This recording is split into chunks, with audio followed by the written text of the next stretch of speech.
Allah malaikatahu yusalluna 'alan nabi ya ayyuhalladzina amanu sallu 'alaihi wa sallimu taslima. Ieu Kangjeng Nabi berjuang teh lain lalagaan mun urang nyaritakeun kos kitu pohara jasa tetapi horenganan nu buang ka warah leuwih tibatan eta nu teu iman ka Kangjeng Nabi nu ngudag-udag Kangjeng Nabi pohara jasa wahyu tinggal wahyu mukjizat tinggal mukjizat nu ngaran Abu Jahal mah geus ciciduh bae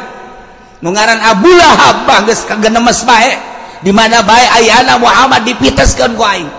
sampaikan kateangan Muhammad saanu bisa ngabunuh Muhammad bawa huluna ka dia 1000 ontak ku aing sia lain lalakon pan lamun urang neuleuk kos kituna Kangjeng Nabi dakwah teh dihenteu-henteu ge manusia nyeri padahal mah hanya tugas kok teu darekeun ariman gitu. Ai sugan urang mah ketika Kangjeng macakeun Al-Qur'an macakeun mukjizat jelema muhun kabeh sumuhun kabeh iman kabeh henteu horenganan Kangjeng Nabi keur waktu Isra Mi'raj turun Isra Mi'raj Kangjeng Nabi kita nyaritakeun beurateun Kangjeng Nabi tapi Kangjeng Nabi nyarita bae terus di hareupeun Abu Jahal cak Abu Jahal tas di mana si Aman tas Isra Mi'raj ka mana di dieu ke Masjidil Aqsa di Masjidil Aqsa naik ka langit ka Sidratul Muntaha ka pangejeung Allah tira berangkat mak tadi balik tadi memeh subuh man Aisyah naonan man aduh nu edan ge cager heula man Aisyah kunaon tambah edan ya wari sia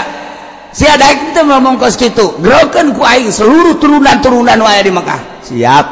wah tuh digero-gerokeun ku Abu Jahal bani anu turun dengekeun ya nu edan ngomong begitu Kangjeng Nabi nyarita coba mah aya naon caritakeun ku Kangjeng Nabi kaula dibawa ku malaikat Jibril di Masjidil Haram ke Masjidil Aqsa di Masjidil Aqsa terus naik ka langit kaji kadua terus naik terus bare oleh-oleh terus tangga ku harita diraha eta mah bedakeun jam sakitu balik mau subuh kira-kira sabar jaman mah 2 jaman lah eta pan sahabat kararieu eta mad siat lah ngomong ku keterlaluan teh bener ge rasul Allah tuh laki kituan teh mad coba teh sanu teh ngeri coba sing balalieur geus lah sia-sia aing wae geus lain percaya Pak tinggal hiji deui cak Abu Jahal coba sahabatna ye Abu Bakar ye coba bakar saya ka dieu aya naon ieu mah memeh sia ka ditu aing di bejan heula cak Abu Jahal aya naon ieu Muhammad bebejana tas Isra di Masjidil Haram ke Masjidil Aqsa di Masjidil Aqsa naik ka luhur lagi ka Sidratul Muntaha cak nyana bapami jeung Gusti Allah cari cak nyana terus balik deui sekitar 2 jam siap percaya teh Abu Bakar hayo cak Abu Bakar leuwih ti eta lamun Muhammad aing mah percaya jasa leuwih ti eta aing mah kaluareun bumi aing percaya sesok aju kitu anan Bakar aduh anta gelar asidik teh di dinya mun Muhammad pelakuna leuwih ti eta aing mah percaya jasa geus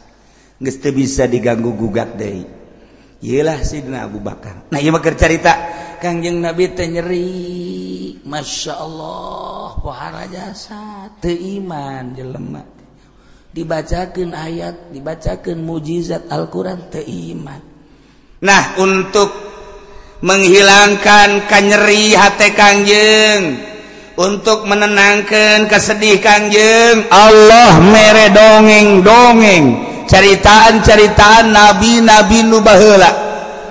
abe hati Kangjeng Nabi tiis karasana pertama di dieu gadongengkeun tentang Kangjeng Nabi Nuh alaihis tapi ieu mah singkatna ge dihareup nu bakal panjang mah ieu mah sakadar penenangan jang Kangjeng Nabi doang cerita singkat ulah panjangna dihareup iwa pang beberah panenang-nenang ka Kangjeng Nabi supaya Kangjeng Nabi horenganan jadi tenang. Ongkos urang dagang sekali di modalan 100 juta beak 50 juta rugi, didagangkeun deui 50 juta rugi 30 juta, didagangkeun deui 20 juta rugi deui tinggal 1 juta. Tinggal 1 juta kumaha ngalamun bae nyana di imah dia kolong Pak. Lamun eta bisa sasada hulu lamun sasada kada ge urang Bang Bara mah eleh di dieu tah nyana keur puyeng jol ya kolot datang kan kunaon sia pen ya kira ya dagang kunaon dagang ambalaya sakeuna ambalaya kunaon atuh modal 100 juta beak 50 juta dibalanjakeun deui beak 30 juta bejalkeun deui beak kuat tinggal 1 juta can sabaraha tah mah pen sakitu can sabaraha ya lalakon aki baheula aki teh dagang teh tuh hektaran tuh dijual pakai dagang ke Jakarta nu di imah mapan ngarep-ngarep datang pertama rugi datang kedua rugi beak ku aki dijual jeung imah-imahna atap pamajikan dijual pen jeung pamajikan ku abeh dijual ai aki meuli deui nu anyar wah si aki bolon teman pan tenang tah jangan sabarah sama sapira modal doang aki maka abeh jeung imah-imah beak. Jadi lebih parah pan urang aing mah masih untung kene tuh untung kene saksi epen teh aing untung kene sakitu untung kene aing bajeng imah-imah beak wabeh geus jeung pelataran-pelataran pokona angkat kaki bae gitu tah lamun dibandingkeun jeung eta ngarasa untung kene aing mah jasa juta ya kene imah can dijual ngan moal kebeli ke kajual ieu tah ge aya tah nu nganasehatan kan ngeunaheun tah anu lebih parah. Nah ieu ge Kangjeng Nabi supaya tenang, tentrem didongengan ku Gusti Allah Nabi nu baheula. Masya Allah karita. Mantap. Urang lamun nganasehatan teh kos kitu, ka jelema teh. Sia kunaon ngalamun bae? Aduh, ceukna teh. Kunaon? Lamun bae sia, edan sia ke. Ulah sok dilamun. Kunaon? Atuh saminggu deui kawin hajo dijokot batur aduh makaning jalinan cinta kula geus 2 tahun eta pan bisa dicokot ku batur atuh meureun leuwih kasep leuwih sugih manan kitu ge ulah kieu atuh pantas nya situ mah leuwih kasep leuwih sugih atuh sia mah beungeut perang kitu atuh pan nyeri hate eta ulah kitu atuh kana nasehatan mah dunia teh sedaun kelor. Emang awewe nyana doang ulah sok aju di lamun sia hayang nu putih ku aing diajak ka Lampung adat gede masalah hayang nu hideung ku aing diajak ka Brebes ya ambal aya di tukang bawang melulu ayo sia hayang ka mana tenang ya sia mah kakarak ditinggalkeun sakali aing mah baheula pertama bobogohan pas dek dikawin batur kahiji aing ge hampir frustrasingan ditenang-tenang bae bobogohan kedua kali begitu dek dikawin deui ku bapana teu meunangeun janyahoeun aing teu boga pagawean bar harita atuh pan nyeri bae katilu kali aing dek kawin Masya Allah tipes bae tuh ieu mah nu kuari ieu tah masa aya-aya bae pamajikan aing nu aslina mah pan nu baheula siapa can sabaraha emang kos kitu siapa kakarak sakali tenang 2 kali deui sia ge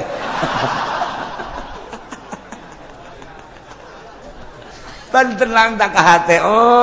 jadi sarua ye tuh aing sarua lah tuh sapira awewe geus bae bikeun bae neangan deui semua ke dilamun sagala rupa awak geus kuruki usia Dele aing dah 3 kali aing mah teger keneh bae kan ngeunaheun kana hatena ngeunaan coba lamun nganasehatan atuh sia sih tadina tuh kunaon diantepkeun heueuh nya tuh aing ge milu mikiran ka sia tah makan ngaranna eleh kos kitu mah eleh gitu kan deuk kumaha urang kadukun pan kudu make modal wiridan ban sia lain ahli wirid geus kieu mah geus mancak aing mendingan ngagejeburkeun ka sumur atuh tambah setan nya keur kasupan setan ditambahan ku jurig bisa terjadi eta teu bagus teh penasehat kos kitu tah nu tadi nu hebat mah sia putus cinta ditinggalkeun ku kabogo ya emang nyana doang awewe hayu jeung aing ditiir ku aing sia bau alabatan sudah dipikiran kos kitu mah hayu jeung aing hayu sia tah dongeng aing nu pertama kos kitu nu kadua katu ja biasa bae komo dibere urang nasihat maka tauhid mah heuy geus aya tulisanana ti Lauhil Mahfuz muantep ye atuh kunaon bahwa pamajig calon pamajikan sia dibawa ku batur geus aya tulisanana pan sia aya salat sok dibaca wa bil qadari khairihi wa syarrihi minallahi taala hartikeun tah tauhid tah jijah nya tuh geus ulah sok dipikir hayu jeung aing nganjang penting ayo jeung aing geus pokona mah asal aing modalan ku sia tah eta kan ngeunaheun nasihat ieu ge kitu maksudna model kos kitu endek nasehatan Kangjeng Gusti Allah ngabungungah Kangjeng melalui neuleuh nempo ka kisah-kisah nabi-nabi nu baheula aya persamaan Kangjeng nabi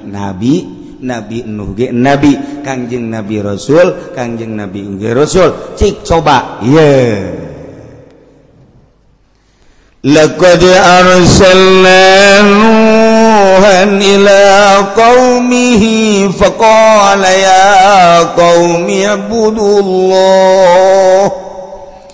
Gusti Allah nurunkeun Kangjeng Nabi Adam ka alam dunya nu kamari kurang geus didongengkeun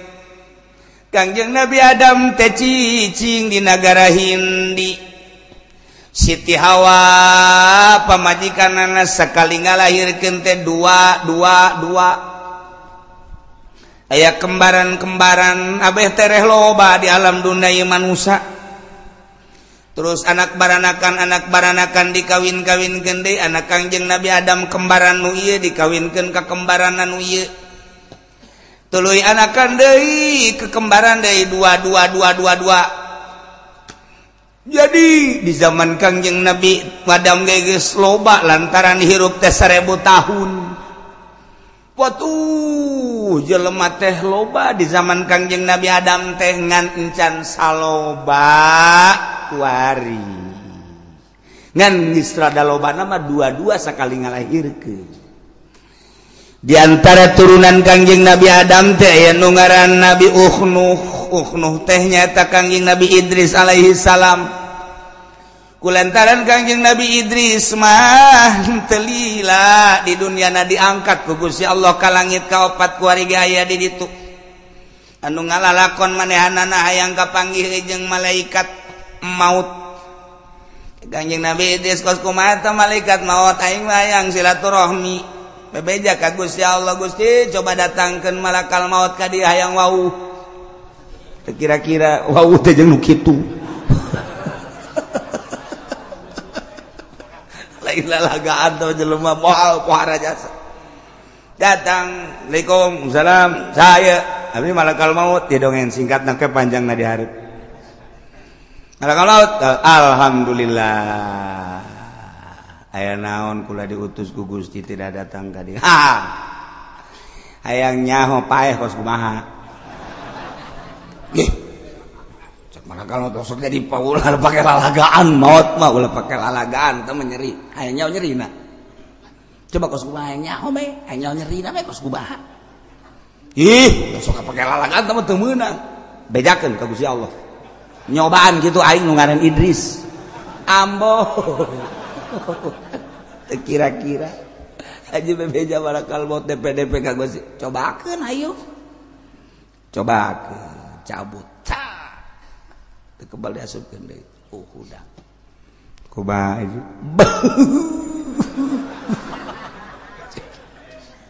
sabulu-bulu nyeri jas. Tanding nama nyerina sabulu-bulu nyeri lain lalagaan. Embung aing nyobaan deh embung jaga. Ada tau bah? Aduh. Aing paeh geus sakana. Aing angkat aing nilai neraka. Ye atuh pada aja paeh makan neraka. Neuleul heula bejakeun ka Gusti Allah aing ka neraka kitu. Ye ka neraka mah kan kudu paeh heula kan geus tadi.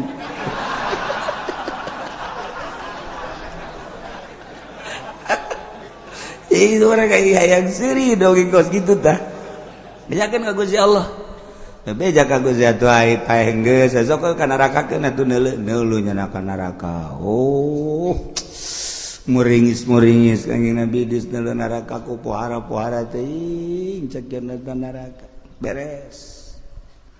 Antar ka surga aing. Ye, sok aju ka terusan cekeun. Surga sakideung moal kebeleh nyahodohan cekeun teh. Temenang ieu mah sebab nu boga kuncina nu ngaran Muhammad Nabi akhir zaman. Alah cek nya teh eta mah engke urusanana. Ieu mah nyahodohan sakideung moal kebel paeh geus ka neraka geus. Ieu balik ka surga. Atuh bebecare ke Gusti Allah. Teu naon moal kebal-kebal cek nya.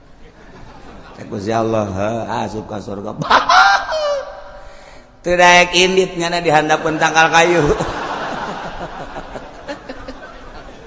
Aduh angin sing hiliwir sarareungit bubuhan ning sajabana. Ditoel kumaha kalon. Hayu. Balik heula cenah. Betah keneh cenah. Teu bisa. Geus mah kudu indit bae kudu indit kajen geus aya waktuna geus waktu. Jol bidadari. Waduh. Ieu saha ieu?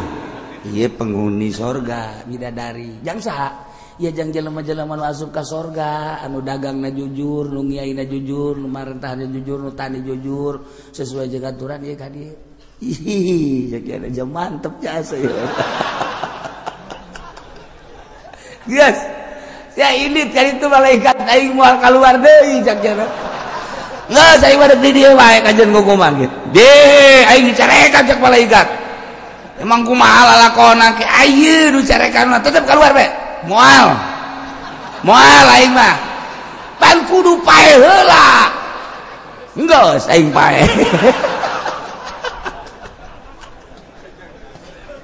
Kacaritakeun mah tetep bae Gusti Allah keluar jana. Aduh dengan berat hati cek dana ieu. Leuwih bidadari pohara amat si budak beuh kutilan cedan. Ainu di lembur mapan komodo di kampung Ambalaya. Aduh, urut budug aya. Urut di tajong aya, urut ragang di motor aya. Barang jilbab dibuka botak deui. Teu beres, geus puguh pitak Ambalaya. Aduh, tetep pengen beres keluar. Barang geus aya meureun keluar. Malaikat. Hampura. Urang aya nu tinggaleun. Naon? Bakiak tinggaleun. Ngahaja meureun sia mah, endek ngahaja dan teu jelas tinggaleun. Nyana ninggalkeun bakiak hayang balik deui ka dieu. Boga taktik eta nyana. Masyaallah, guys. Tah ieu keur carita ke panjangna di hareup ieu mah Kangjeng Nabi Idris turun deui biasa. Akhirna manehanana diangkat ku Gusti Allah ka langit ke dihareup nganti turunan eta boga anak lah Nuh. Diturunan Kangjeng Nabi Idris Nuh jadi Kangjeng Nabi Nuh teh ngaran asli nama Abdul Ghaffar Ibnu Malak jadi Nuh bin Malak bin Lamak lain Malak bin Lamak bin Mutawsalah bin Ukhnuh teh wa huwa Idris alaihissalam. Jadi deket keneh. Kangjeng Nabi Adam teh kapan ngadoa ka Gusti Allah ya Allah ya Rabbi abdi hirup teh parantos sepuh Gusti dakwah abdi teh ngalalakon pibarang ku Gusti nyampikeun di salah teh parantos saaya-aya ka anak incu abdi moalila deui abdi sesuai jeung janji Gusti bakal dipunut ku Gusti ngan abdi hayang ningali salah sahiji incu abdi nu bakal neruskeun dakwah teh saha ya Gusti Allah. Cek Gusti Allah wahai Adam memang anjeun moal kebal deui bakal dipundut ku kaula bakal dimautan ku kaula adapun lincu anjeun nu bakal neruskeun lalakon anjeun teh engke aya ti turunan Nuh yakni Idris di mana-mana turunan eta lahir maktunan parantos disunatan eta nu bakal neruskeun dakwah nuhun Gusti abdi geus dibere ku Gusti tanda-tanda nu bakal neluskeun agama. Telila lahirlah lama kawin sangeusna kawin lahirlah Nuh eta aslina manggarana Abdul Ghaffar nu mantak dingaran Nuh lantaran manehanana teh lamun ngadoa ka Gusti Allah hatena ngajerit nah ngajerit hatena langsung cerik selalu asal ngadoa cerik Kangjeng Nabi Nuh mah nu mantak dingaranan Nuh asli nama Abdul Ghaffar ngaranna kos kitulah Allah dek nyiptakeun hambana jang penerus anu bisa hudang ti peuting bisa munajat ka Gusti Allah setiap zaman kitu bae terus bae lantaran nu ngahudangkeun teh lain urang kapan Allah urang lamun inget kadinya sebenarnya mah sedihna luar biasa ketika urang sare jam 10 jam 11 aya eta hudang jam 2 saha nu ngahudangkeun hudang jam 2:30 saha nu ngahudangkeun cek Tuan Syekh Abdul Qadir mah nu ngahudangkeun teh kapan Gusti Allah boom hudang sia munajat sia ka aing cek Tuan Syekh Abdul Qadir bahasanya mandi sia, wudu sia, salat sia. Ulah ngahiji jeung jelema-jelema anu teu deukeut ka aing. Didigigireun maneh jelema teh tuh nu keur malolor keur sarare. Sia mah pilihan aing cak Gusti Allah. Udah sujud sia ka aing. Ulah ngahiji jeung jelema-jelema nu poho ka aing. Nang Allah. Urang lamun inget kadinya, ras ka diri urang, ai urang bagianna nu mana? Ketika cek Tuan Syekh Abdul Qadir jelema teu diangkat jadi wali Allah, nah molor sia. Sia teu dihudangkeun ku Gusti Allah. Nu mantak ditita lantaran di hate siana teu bersih cek Gusti Allah. Ai nyaho sapopoe teh ngan sakadar hubud dunya, hubul makhluk. Sapopoe teh ngan saukur ukuran anak kos karar itu bae. Molor sia. Teu hudang jak ku Allah teu dihudangkeun. Subuh geus kadenge adzan. Marangkot Allahu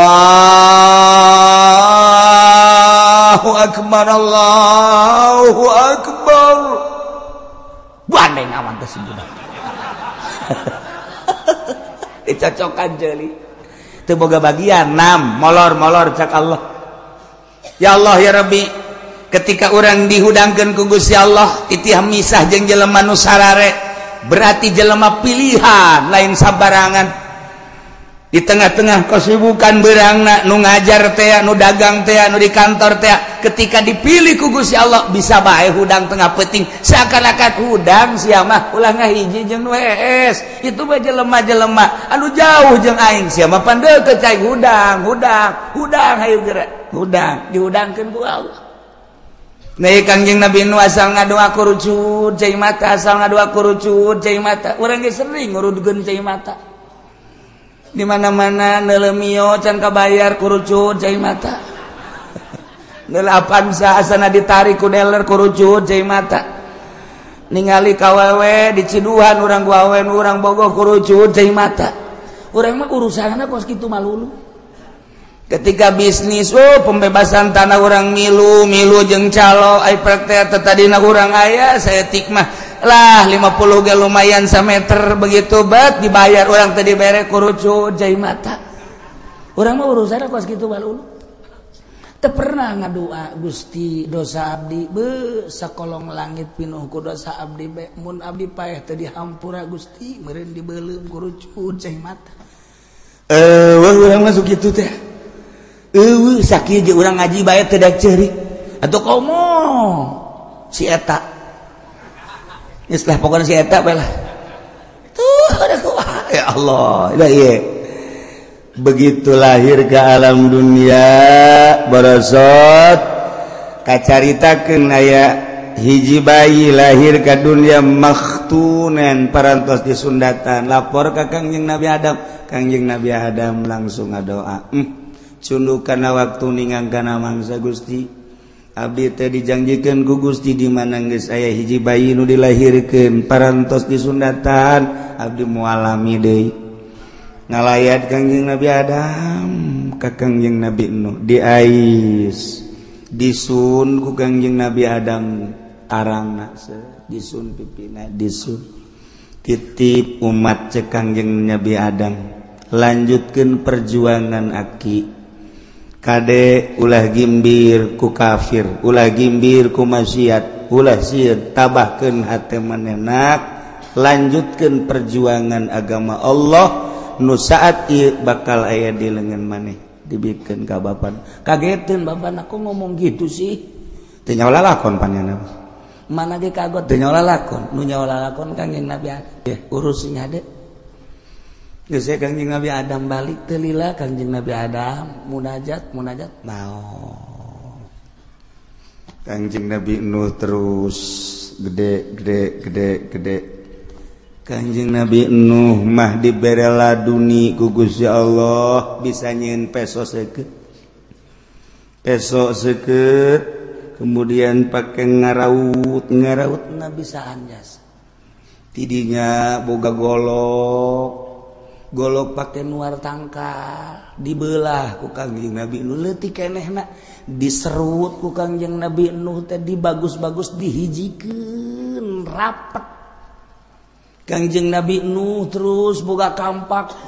tangkal nu gede ge keur leutik keneh ge bisa rubuh ku Kangjeng Nabi Nuh. Masya Allah ditonton ku jelema loba ieu budak leutik keneh geus boga keahlian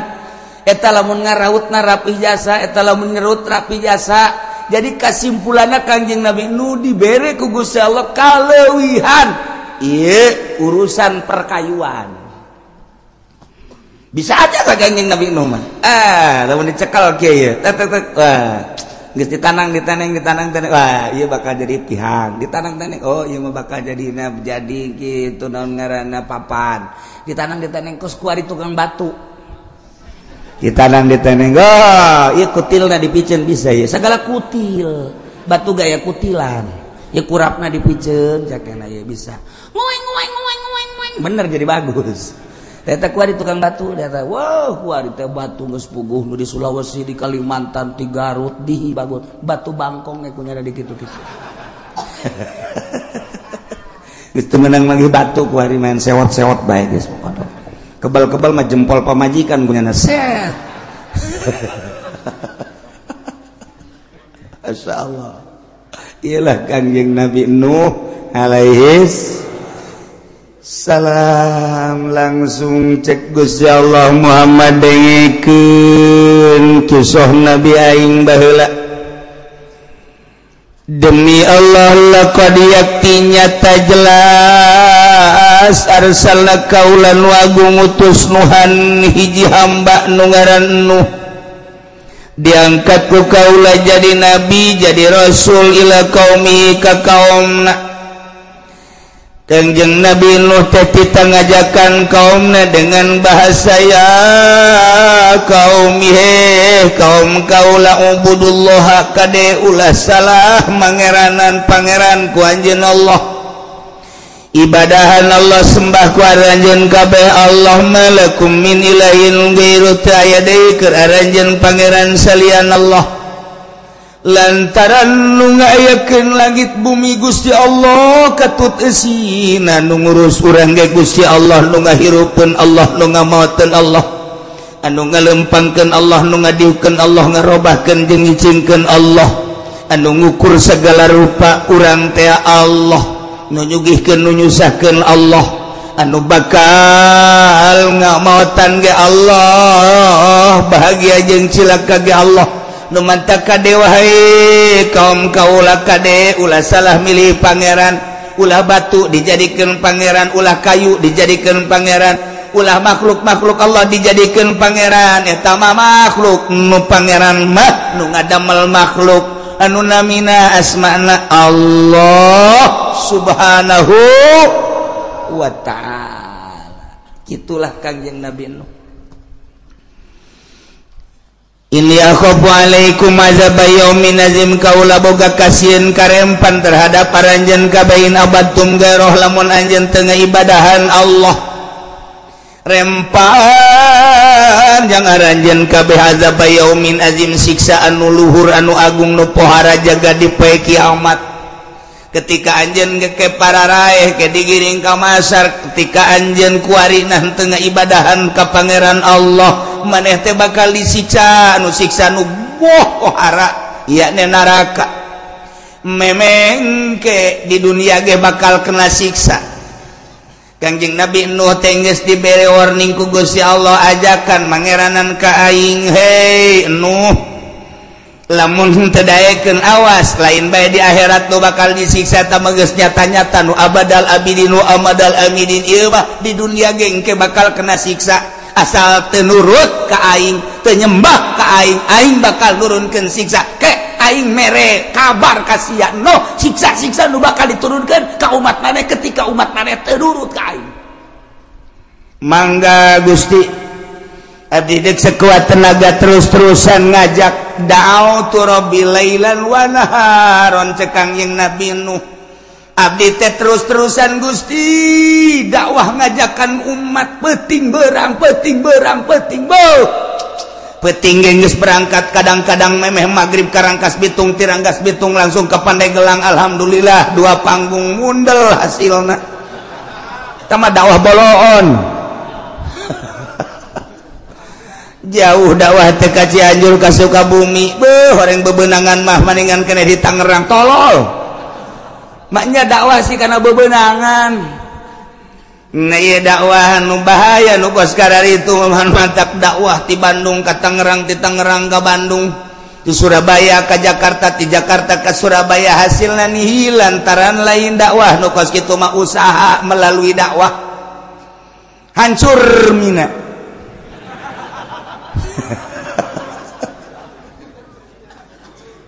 Nah dakwah mah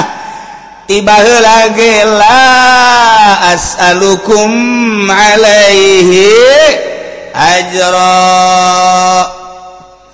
teu menta buruhan materi teu menta buruhan pamagung pangagung pangalem hiji be ngajak umat supaya nyahueun ka pangeran dituntun umat teh nu keur aya di leungeun setan supaya murag di leungeun setanna nu keur aya di leungeun jurig supaya leupas di leungeun jurigna ieu teh deuk diajak ka Gusti Allah lantaran nu ngajakna geus jauheun ka Gusti Allah cacak-cacak diajak ku nu geus jauheun ka Gusti Allah ge jelema mengkol bae tuh komo lamun nu ngajakna encan jauheun ka Gusti Allah nyahoeunana kana RP 000000 atuh mal beres umat kajen tetep bae nyana-nyana umat-umat ieu Kangjeng Nabi Nuh da'autu lailan wa naharan Gusti abdi teh ngajakan umat dakwah beurang jeung peuting tanpa pamrih terus bae cek Kangjeng Nabi Nuh ya kaum wahai kaum wa'budullah sing hade nyembah ulah salah sesembahan sembahlah Allah nu ngadamel langit bumi katut eusina termasuk urang dadamelan Allah malakum min ilahin ghairu teu aya pangeran yang urang yang anjeun salian Allah. Inni akhafu alaikum azab yaumin azim lamun aranjeun kabeh wahai kaum teu iman ka Allah teu mangeranan ka Allah rempahan Allah di samping engke yaumul kiamah ayeuna di dunya Allah nurunkeun siksa anu pohara ulah sampaikeun ka disiksa ku Gusti Allah. Terus bae Kangjeng Nabi Nuh teh terus bae dakwah teh masyaallah berang peuting teu pamrih terus bae Kangjeng Nabi kumaha eta kaum ngomongna qalal malau min qaumihi inna lanaraka fi dhalalin mubin cek kaum-kaumna penggede-penggedena cek kaum elit-elitna cek pemimpin-pemimpin kaumna ngomong ka Kangjeng Nabi Nuh Nuh capek-capek maneh teh dakwah kadeleuna teh menyingsingkan tangan luar biasa maneh berangjeng peuting ngajakan umat jakami mah inna lanaraka sanyana kaula kami neuleuh anjeun teh yakin ka anjeun teh fi dhalalim mubin sasar anu nyata anjeun mah jelema sasar kunaon ngajakan pangeran teu kadeuleu anjeun mah no jelema edan lantaran mangeranan kanu pangeran teu kadeuleu buktikeun coba pangeran teh mana jeung pangeran kami mah tuh hayang nu leutik itu nu di juru hayang nu gede itu nu tengah hayang gede jasa itu patung-patung nu dijieun tina kayu jati nu dijieun tina kayu waru ya anu dijieun tina kayu kitu naon ngaranna berbagai kayu-kayu anu seungit nu aya numpuk patung-patung teh ambualayah loba nu dina batu dan lain sebagainya tuh itu pangeran urang deuk lelempangan hayang mau pangeran nu leutik bisa diasupkeun ka kantong cak Kangjeng Nabi nu kublon-blon teh pangeran mah aya ngatur lain pangeran diasupkeun ka kantong jadi lamun diasupkeun ka kantong kumaha dibawa penyelamat kan nyana mun siang ngising atuh milu ngising tadi pangeran ku daek dibawa ngising Kanjeng Nabi Nuh dilalaga ngalalaga kaumna tetap noh eureun dakwah inna lanaraka fi dhalalim mubin kaula neuleuh maneh capek aing mah sasar sia ulah gas ulah dakwah sia ayo bandingkan bareng jeung kami kabehan ibadah mah tuh ka pangeran itu jelas nu real bae sih nu jelas ulah sok nu teu kadeuleu ieu mengajakan ibadah ka pangeran nu teu kadeuleu naonan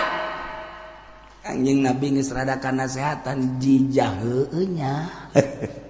horenganan baheula ge kos kitu geus aya persamaan aing diciduhan aing dicarekan aing dicaci aing dimaki aing dibunuh horenganan baheula ge kos kitu seuri Kanjeng Nabi hehe ya senyum Kanjeng Nabi masyaallah tuh kan cek Kanjeng Nabi nu ya qaumi laysa bi dhalalah walakinni rasulun min rabbil alamin sok sembarangan maneh nyebutkeun dolal-dolal anu mubin ka kaula kaum kaula laysa bil dhalalah kaula mah teh lain sasar teh sasar kaula mah walakinni rasulun min rabbil alamin kaula mah utusan ti pangeran kaula teh utusan pangeran utusan Allah rasul kunaon nyasar-nyasar ka kaula ngablon-blon ka kaula ngaedan-edan ka kaula kaula mah rasulun min rabbil alamin ya dengekeun uballigukum risalati rabbi wa ansahu lakum wa a'lamu minallahi ma la ta'lamun uballigukum kaula nyampaikeun ka anjeun risalati kana risalati rabbi risalah pangeran kaula amanat cak Gusti Allah ieu lakukeun sing nurut ieu larang sing jauhan seluruh perintah disampaikan risalah seluruh larangan disampaikan supaya udah dilaksanakeun ieu kaula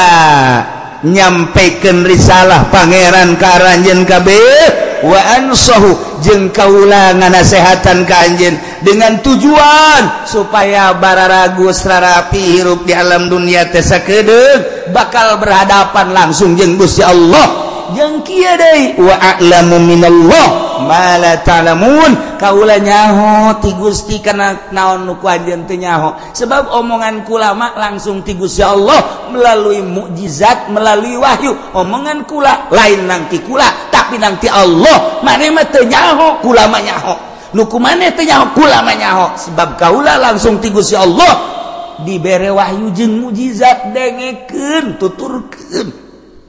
tetep kau bohong nuh bohong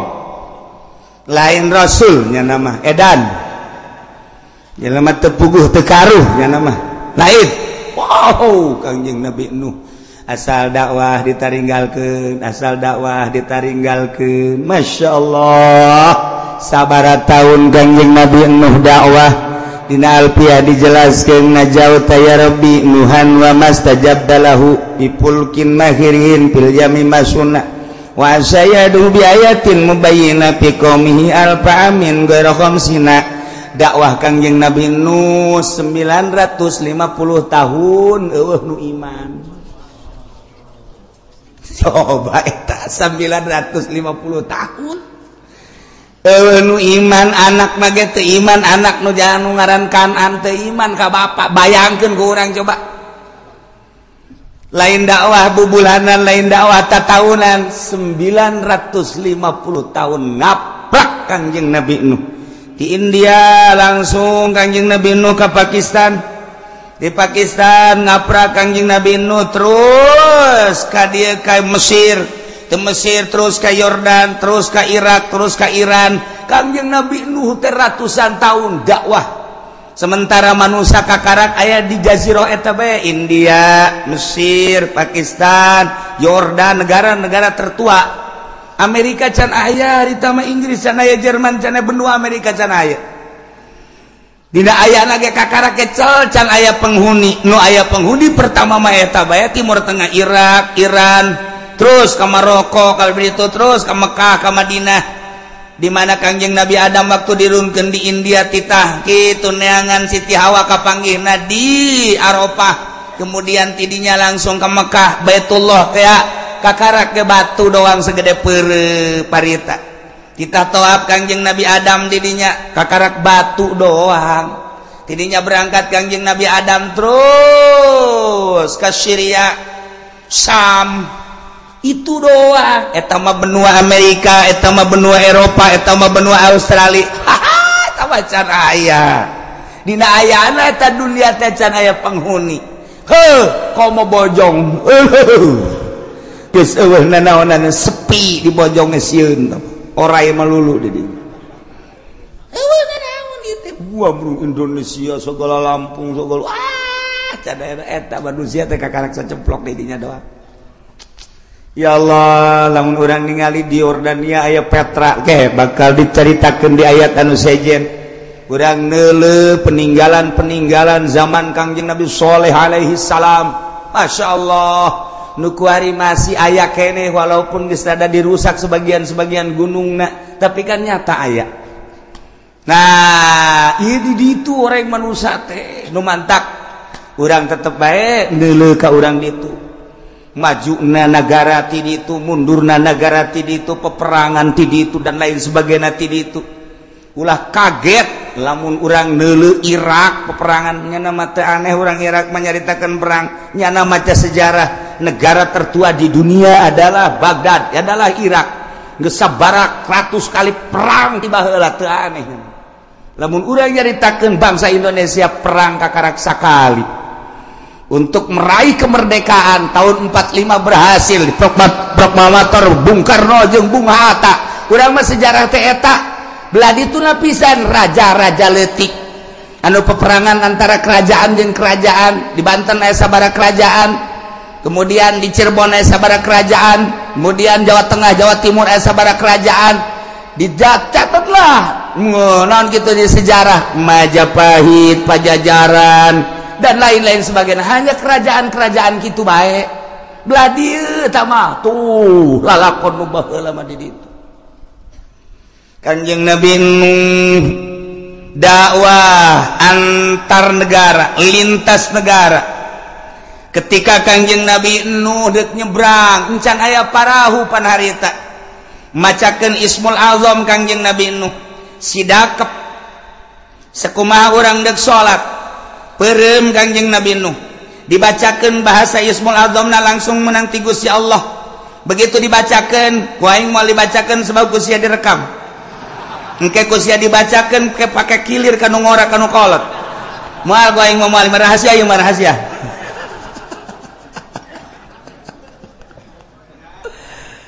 Ini jadi bacakan ku Kangjeng Nabi Nuh set sakali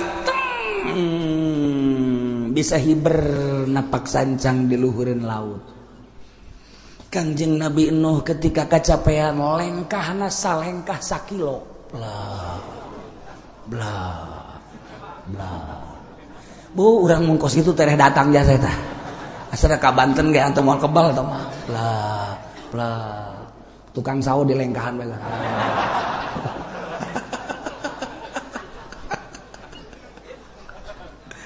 Awan hese Gusti Allah ketika neuk menghendaki ka umat takerma jarangkung gede baheula haju jelema cecemplokan kapan di India, di Pakistan, di Mesir, di Yordania, Irak, kemudian Iran, kemudian Syria geus araya di zaman Kangjeng Nabi Nuh teh cecemplokan lantaran 1000 tahun masa Kangjeng Nabi Adam alaihissalam dua incuan baranakan anak baranakan cecemplokan ditugaskan Kangjeng Nabi Nuh teh titah ngajakan ibadah ka Gusti Allah tapi 900 tahun 950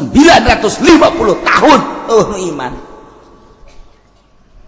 datang ka Kangjeng Nabi Nuh kalepasan ngadoa Gusti abdi tepan utusan Gusti da'utu rabbi lailan wa naharon tapi kieu-kieu teuing Gusti eueuh hiji-hiji acan iman siksa habek kalau pasan ngomong nyana ge haju ngabalir siksa ulahnya pohara paneta antar negara lintas lempang dibere ku Gusti Allah Ismul Azam jang napak sancang jang hiber jang lengkah luar biasa nu mantap kuari kumun kurang diwirid eta wiridan eta ya Allah wirid ku urang peureum bentak di dinya keneh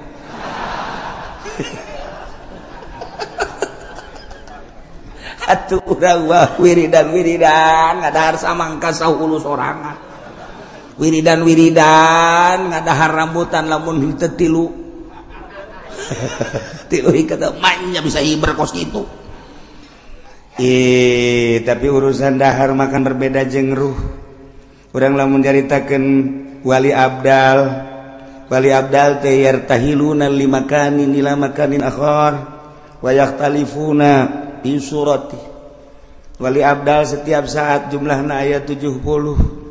ketika di Banten wali abdal nyokot di Jawa Tengah jang nyicingan Banten ketika di Jawa Tengah ngan hiji-hijina eueuh deui nyokot di Malaysia ketika di Malaysia eueuh nyokot lah di luar negeri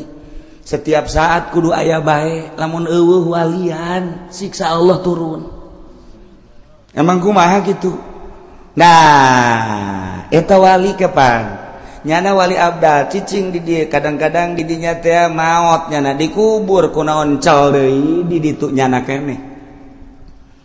Mun urang nyaritakeun Mbah Bolong kuburanna aya 9, mun nyaritakeun Syekh Maghribi di dunia kuburanna aya 3, mun nyaritakeun Syekh Yusuf putra daripada Syekh Maulana Hasanuddin di dunia kuburanna aya 7. Emang di Banten doang atuh lain kuburan Syekh Maulana Yusuf teh. Kemudian atuh urang lamun nyaritakeun Bung Karno waktu di Digul aya, di Tanah Abang aya, di Jawa Timur aya. Urang lamun nyaritakeun belah dieuna ngan teu meunang dipanjang-panjang we cerita Gus Dur waktu kerja Australia pas kebenaran Syekh Munawir, Kiai Munawir maot aya di ditu. Ketika aya nu nelepon penting dijawab ku Gus Dur di imahna padahal Gus Durna keur di imah saha nu ngajawab. Ieu urang keur carita keanehan-keanehan. Geus urang ulah leuwih teuing nyaritakeun ieu mah tah wali bae bisa ruh hiji bisa mencala putra mencala putri. Tuan Syekh Abdul Qadir bisa jadi 40. Abu Hasan As-Sazili bisa jadi dina kisahna 12 truk. Emang kumaha gitu. malaikat Jibril alaihissalam ku Gusti Allah malaikat datang ke Kangjeng Nabi bisa ngarupa Hidayatul Kalbi padahal jangjangna sabelah 600 sabelah ieu 600 ketika datang ke Kangjeng Nabi ngarupa seorang sahabat nu pangkasepna ngaranna Hidayatul Kalbi leutik biasa semampai kasep luar biasa eta jangjang nu 600 ka mana ketika dipertanyakan ketika nyana ngarupa Hidayatul Kalbi eta ka mana nu aslina eta apa lain malaikat Jibril urusan Allah ruh hiji malaikat Jibril bisa 2 bisa 3 bisa 4 maha kawasa Allah nu mantak ge Allah babarieun ketika endek nyieun wali Allah urang lamun nyaritakeun Gus Dur beuki dahar Gus Dur beuki huro-guro Gus Dur beuki lah tapi ku Allah diangkat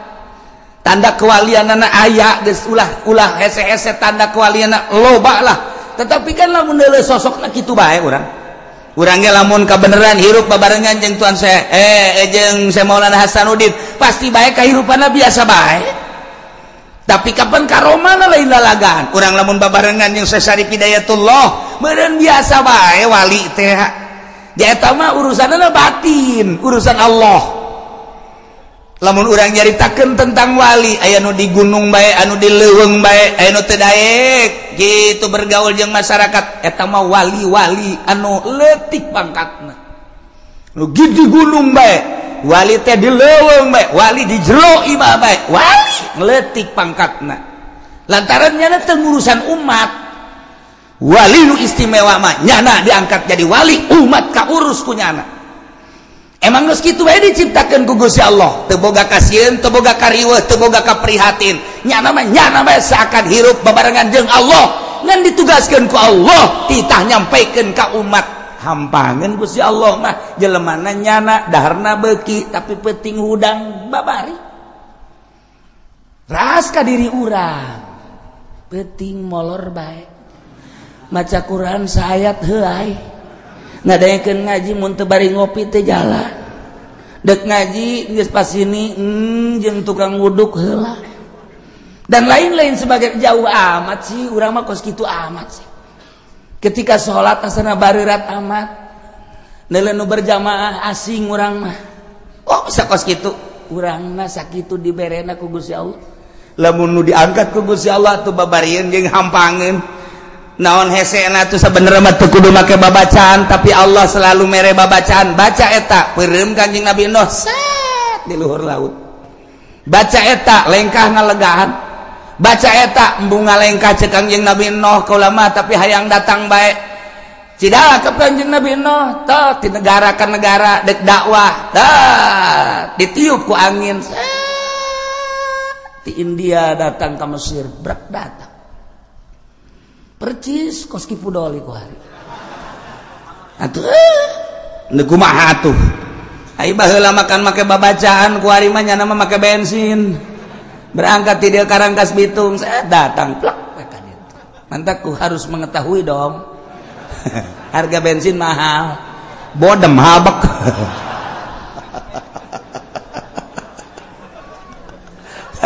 jauh jasa ya Allah ya Rabbi lah lalakon Kanjeng Nabi Nuh teu aneh Allah dek nyiptakeun makhlukna dijadikeun rasul diangkat jadi rasul nyampaikeun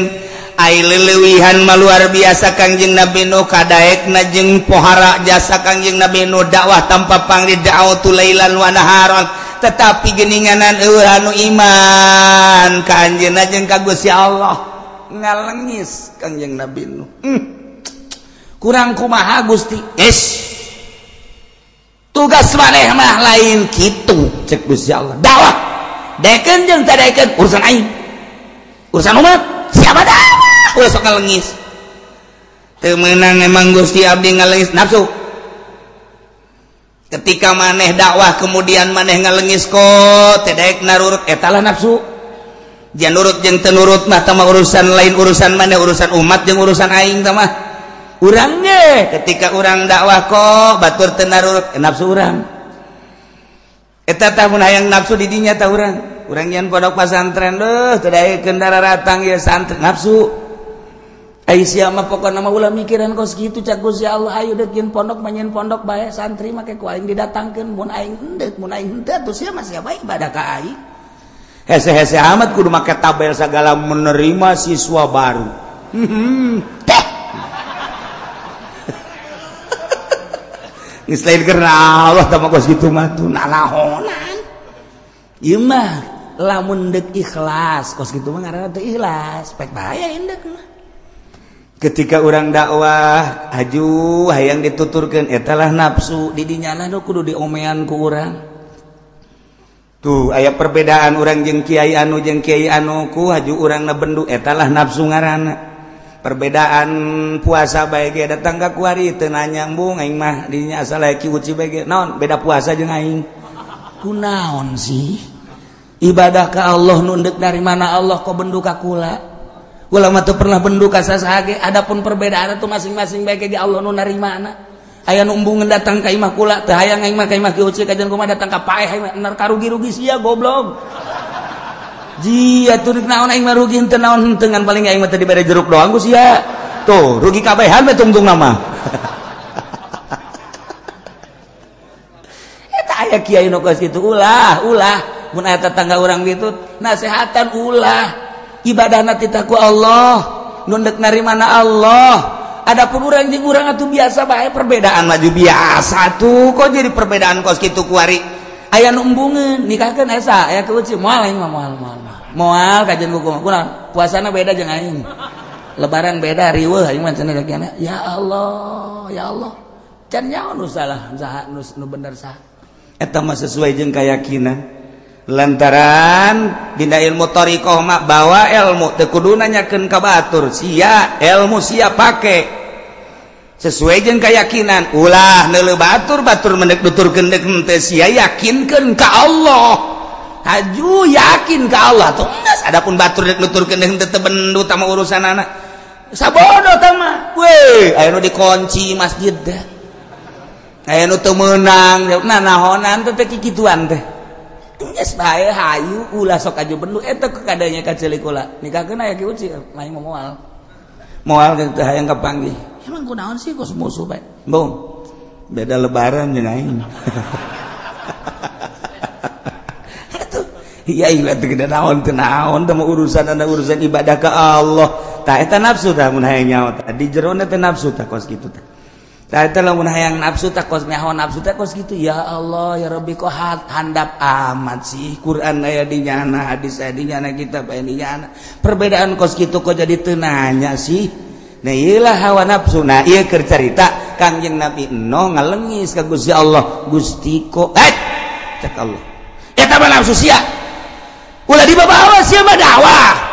ajak daekeun teu daekeun lain urusan sia hampura Gusti aduh salah Kangjeng Nabi Allah salah sujud Kangjeng Nabi Allah cerik ngalih mantek nuh ngaranna loba kasalahan cerik asal ngadoa cerik Kangjeng Nabi Allah masyaallah kaum kaulah teh ye laisa bi dhalalah teu sasar teu salah kaulah ngajakan teh ibadah ke Allah lantaran kula walakinni rasulun min rabbil alamin utusan pangeran uballigukum risalati rabbi kaula nyampaikeun ka anjeun kana risalah pangeran kaula ieu perintah laksanakeun ieu larangan jauhan wa ansahu jeung kaula nganasehatan dengan berharap supaya bareres baragus wa a'lamu minallahi ma la ta'lamun nu maneh teu nyaho kaula mah dibere nyaho ku Gusti Allah mun deuk aya siksa bakal dibere ku Gusti Allah nyaho mun deuk aya panas bakal dibere ka nyaho ku Gusti Allah mun deuk aya hujan bakal dibere ka nyaho ku Gusti Allah eta mah urusan kaula jeung Gusti Allah lantaran kula diangkat jadi rasul selalu nyambung Gusti Allah instruksi-instruksina ka kaula wa a'lamu minallahi ma la ta'lamun yuk urang ibadahan Gusti Allah kumaha eta umatna aw ajibtum an ja'akum minal mir rabbikum ala rajulin minkum tetep bae umatna ngabageud bae ngabageud tadaikeun iman ka Gusti Allah endahan terus bae ngarautan kayunyeun patung aya patung anu keur diuk aya patung nu keur jongkok aya patung anu keur nangtung malah bobogohan anu ngacer-cer datang ka kuari aya ih macem-macem teh patung teh dibabawa Kangjeng Nabi Nuh keur dakwah teh dulur sadaya kade ulah ibadah kesalian pangeran ibadahan pangeran allazi khalaqas samawati wal patung diacung-acung yeuh pangeran mah yeuh pangeran teu nyeri kumaha coba ya Allah ya Rabbi patung diais naon Nuh ngomong coba deui ubudullah coba deui nu bedas ubudullah nu bedas ubudullah ibadah sia ka Allah ye pangeran mah ye patung nyerin teh coba ya Allah ya Rabbi lain lalagan mantap Kangjeng Nabi begitu ngadenge kisah Kangjeng Nabi Nuh can sabaraha tuh ngabubungah ka hate Kangjeng can sabaraha horenganan dibandingkeun jeung Kangjeng Nabi Nuh mah aing mah kakarak dicaci dimaki sapira diciduhan horenganan Kangjeng Nabi Nuh mah ditararongton di edan-edan itu kan bahasa Quran inna lanaraka fi dhalalim mubin cakaomna kaula mandeleuh maneh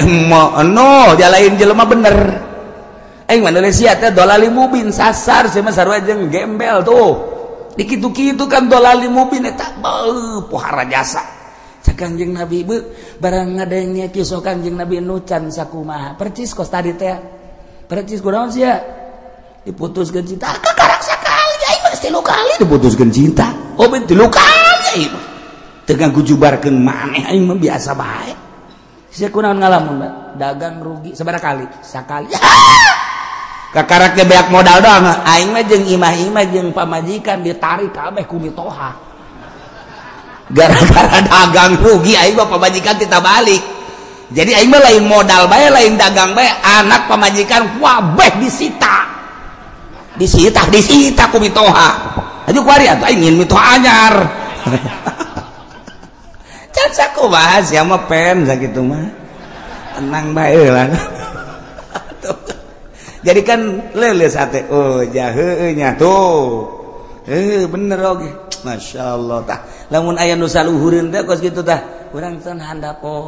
tiis Kangjeng Nabi ge barang dikisahkeun ku Gusti Allah tentang Kangjeng Nabi Nuh alaihi salam anu lain dicaci dimaki deui ke kabelah ditunayeun ieu Kangjeng Nabi Nuh teh dibohongkeun dijejeleh diedan-edan digembel-gembel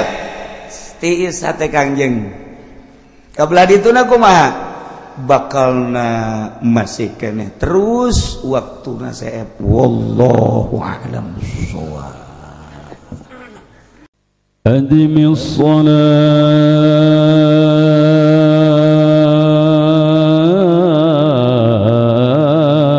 ala al-habib Muhammadin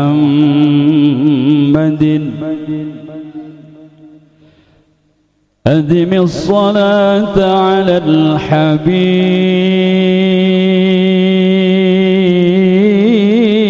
الحبيب محمد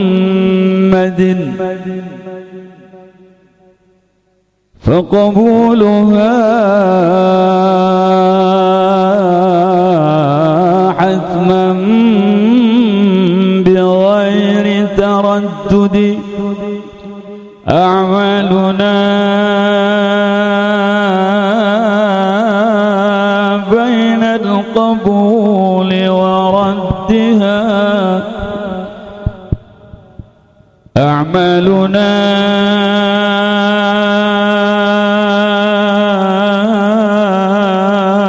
بين القبول وردها إلا الصلاة على الحبيب محمد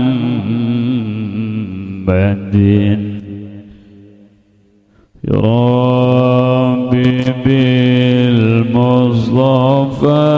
الله بلغ سيدنا الله يا الله واغفر لنا ما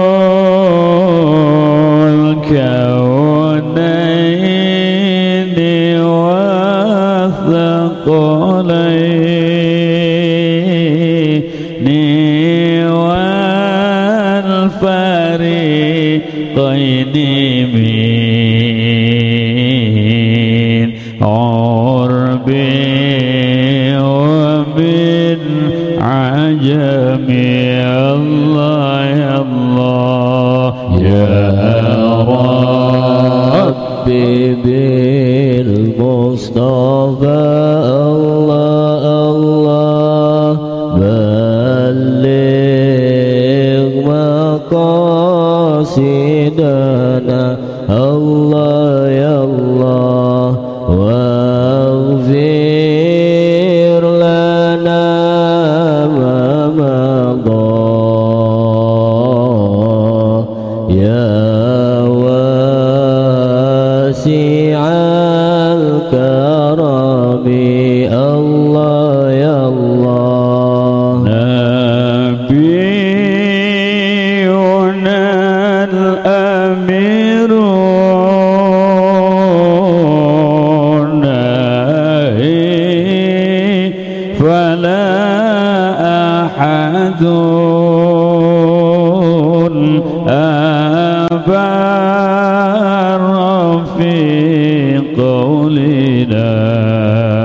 الله يا الله يا ربي بالمصطفى